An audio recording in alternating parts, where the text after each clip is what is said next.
All right. Just making sure you can hear me from right here. All right, Uncorked. We've had a fun time tonight. But I'm going to close out tonight with last time I was here, I called it a Thanksgiving story, but since, time doesn't exist, it's now a Christmas story. And I wrote the song, so I can change the words. But this song is, I'm going to leave it up to your personal discretion to whether or not the events in this story were real or not. But if you can suspend yourself in the suspension of disbelief for just one moment and join me on this journey, this is a song called The Great Salmon Molestation Incident of Skagway, Alaska. Bye guys. Happy next season.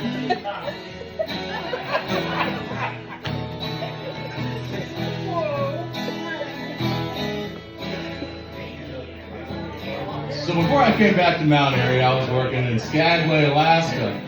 A cute little town, it's great. It's a little tourist town. All the cruise ships and stuff come in up there, and there's thousands and thousands of people that get off, and they spend all their money there, and they're like, oh my God, we didn't know it's going to be warm here. It's like, yeah, it's the middle of August. It might be Southeast Alaska, but it's still summertime. Like, come on. It's not like here, though. We get up to like 75 degrees, and we're dropping like flies. Because, we're, as they say in the business, acclimated. But I was a tour guide up there. I dressed up as a prospector from 1898. I had high-waisted pants and suspenders and a cool little hat.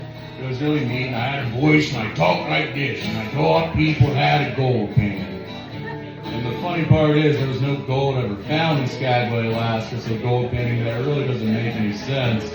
But anyway, it's a tourist town. It was established during the Klondike Gold Rush, and something a buddy of mine, Chris, you'll learn about Chris here in a minute, something he brought to my attention was, during the gold rush, you had thousands and thousands of people getting off ships every single day in this town they had never been to before, and all the businesses would try to sucker them out of every single penny they had.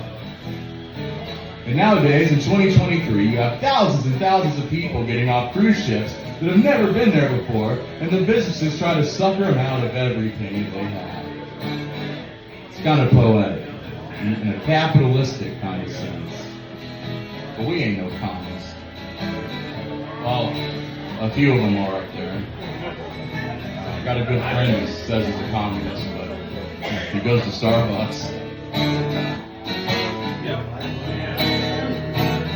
But you're probably wondering where the salmon molesting comes in. That's per the title of this song. So buckle in and let me tell you.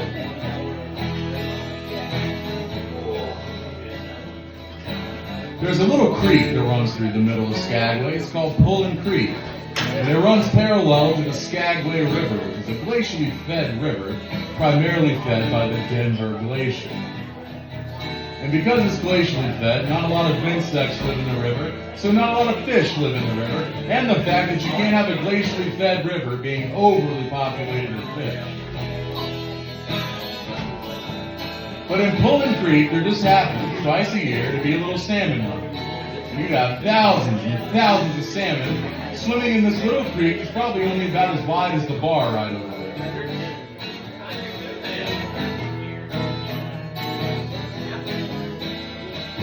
And so, me and my friend Chris, I was telling you about, well, we decided one day to go down there without any fishing rods or any implements of destruction. And we were just going to go out there bush style and take a salmon out of the water with our bare hands.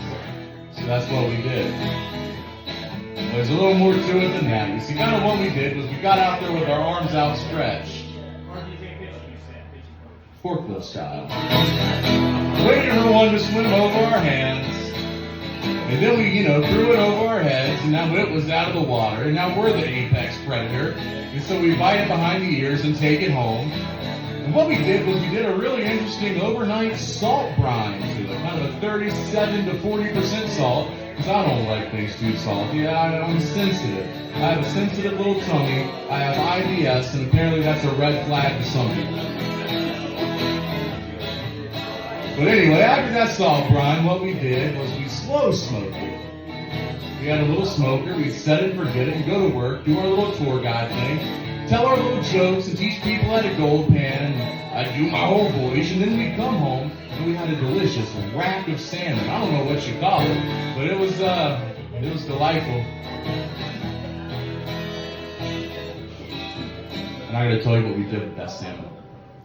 We would take that salmon, we would cut it up, and we would put it on an everything bagel, specifically Tillamook brand cream cheese, sun-dried tomatoes, capers, red onions, and an olive oil and vinegar drizzle. And it was the most delicious breakfast this side of the Mississippi, let me tell you.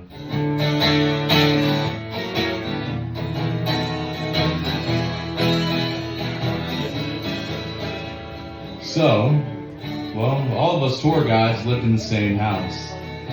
So that one salmon went pretty fast between the 13 of us.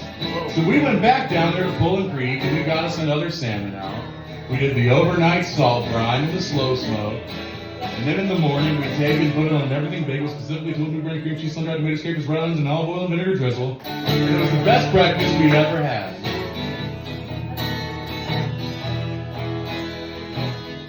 And I just want to take a second just to shout out my grandpa here who's had to sit through this story thousands of times and it never gets any shorter. So, well, again, that's one salmon didn't last very long. So we went back down to Pullen Creek. We were in the process of getting our salmon out of the river when a nice little park ranger walked up. Ranger Rory. Well, Ranger Rory looked at us and he said, "Boys, what are you doing down there?" And we said, "We're taking fish out of the river. What are you doing?" And he said, "Well, you can't do that." And we said, "Why?" And he said, "Because salmon are a federally protected species during running season." Oh, no. And Chris, my friend, he looked at him and said, "Well, if you're not even a real cop, that's just a flashlight. What are you going to do?" And well, Ranger Rory looked at him and said, "I'm going to wait for you boys to leave." And so we just went home and finished waiting for him to finish waiting for us to leave. And it's Alaska in the middle of summer, so we waited till sundown at 1:37 a.m. We went back down to Pullen Creek and we retrieved our fish. We did the, salt brine and the slow smoke. And then we put it on an everything bagel, specifically Tillamook brand cream cheese, sun-dried tomatoes, capers, red onions, and olive oil and vinegar drizzle. And had a breakfast that couldn't be beat. Yeah, it's even funnier the 16,000th time. Well, you see, I got home from work that day and I was relaxing with a nice cool can of America's Best Fast Blue Ribbon when we got a knock on the door. It was Ranger Rory. They had set up a trail cam to see if we were still taking salmon out of the river. He looked at us, he was very upset, and he said, "Boys, I thought I told you not to do that, so we have you on video, so I'm going to have to arrest you now." And I'm like, "Arrest us? What, for taking salmon out of the river?" And he goes, "You molested the wildlife." And I'm like, "Whoa, slow your roll, hombre. I didn't do nothing to any fish, man.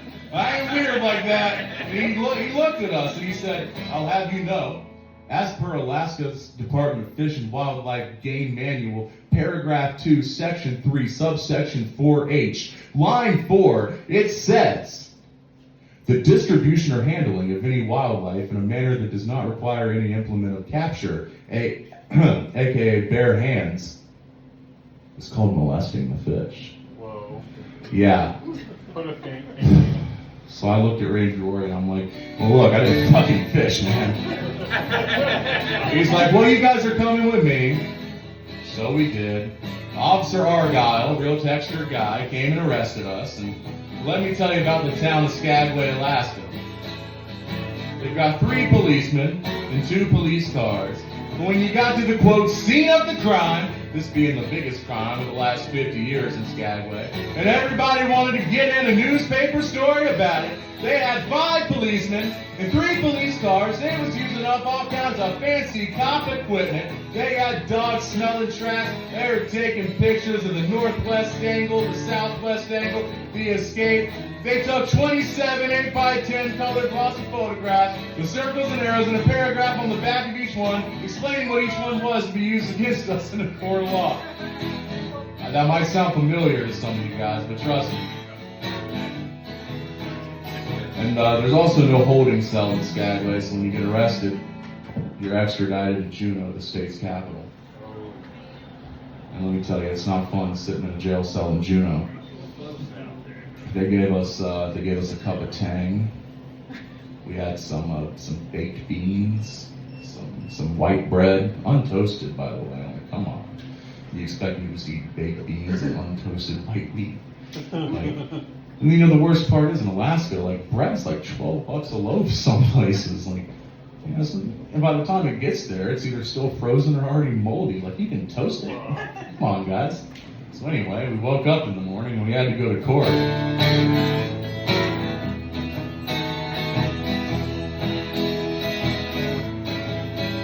So Officer Argyle walked in with the 27 8x10 colored glossy photographs with circles and arrows and a paragraph on the back of each one. The judge walked in with a CNI dog. And the bailiff said, "All rise." Officer Argyle looked at the 27 8x10 colored glossy photographs with circles and arrows and a paragraph on the back of each one. And he looked at the CNI dog. And then he looked again solemnly at the 27 8x10 colored glossy photographs with circles and arrows and a paragraph on the back of each one, explaining each one was to be used against us in a court of law. And he looked at the CNI dog, and he realized this is a typical case of American blind justice. And the judge is not going to look at the 27 8x10 colored glossy photographs with circles and arrows and a paragraph on the back of each one. So we were fined $50 and told never to be seen molesting salmon in the vicinity again. And I had to go through 6 months of probation with Ranger Rory, which I dubbed Salmonary School.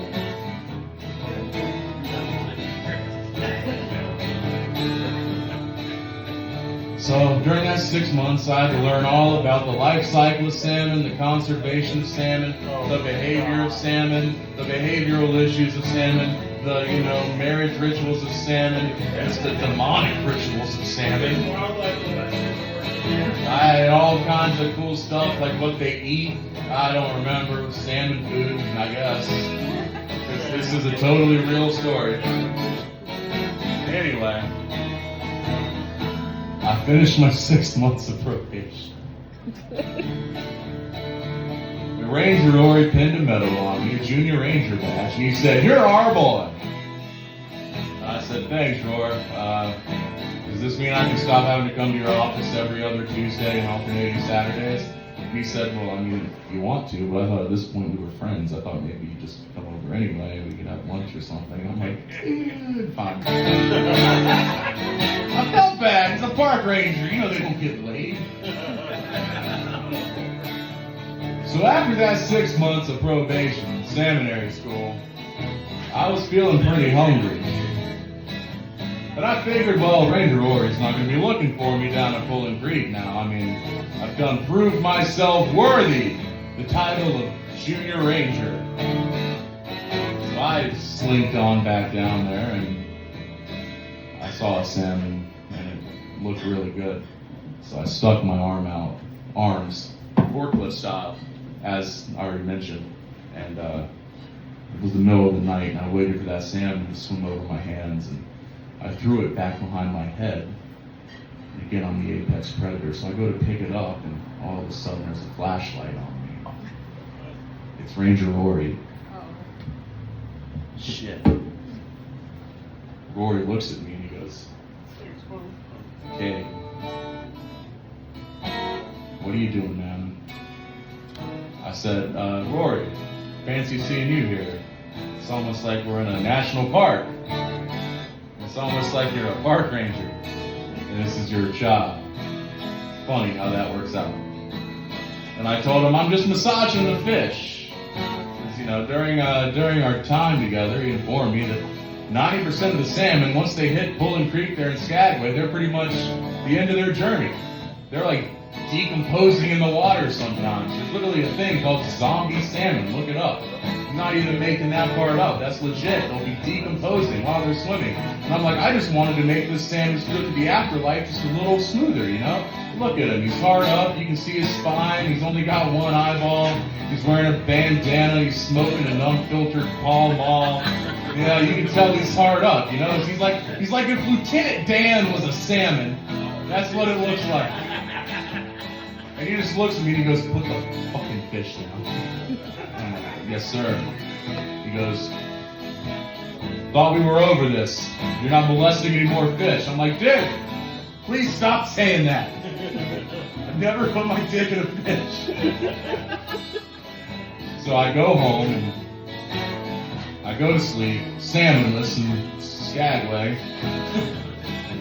And I wake up the next day and I go to work and I do my little tour and I'm telling my friend Chris and my friend Nugget, my friend Tex, and my friend Olivia, and my friend Grace, and my friend Isaiah, and my friend Aaron, and everyone else that worked there, all about the night before where Ranger Rory caught me molesting a salmon. And after I got off work that day, Ranger Rory actually came up to the house and he said, hey man, I just want to apologize for last night. I know you were probably just trying to do what was best for the salmon. And I said, yeah, I was, Roar. And I don't appreciate you coming up here after how you treated me last night. You know for a fact, the only way I eat that salmon is on an everything bagel, specifically Tillamook brand cream cheese, sun-dried tomatoes, capers, red onions, and olive oil and vinegar drizzle. And at that time, I was down there fetching that salmon. The grocery store would have been closed. How would I have procured an everything bagel, specifically Tillamook brand cream cheese, sun-dried tomatoes, capers, red onions, and olive oil and vinegar drizzle? He's like, well, look, I know you like your lox on a bagel. Everybody likes smoked lox on a bagel. I've never met a person that doesn't like smoked lox on a bagel.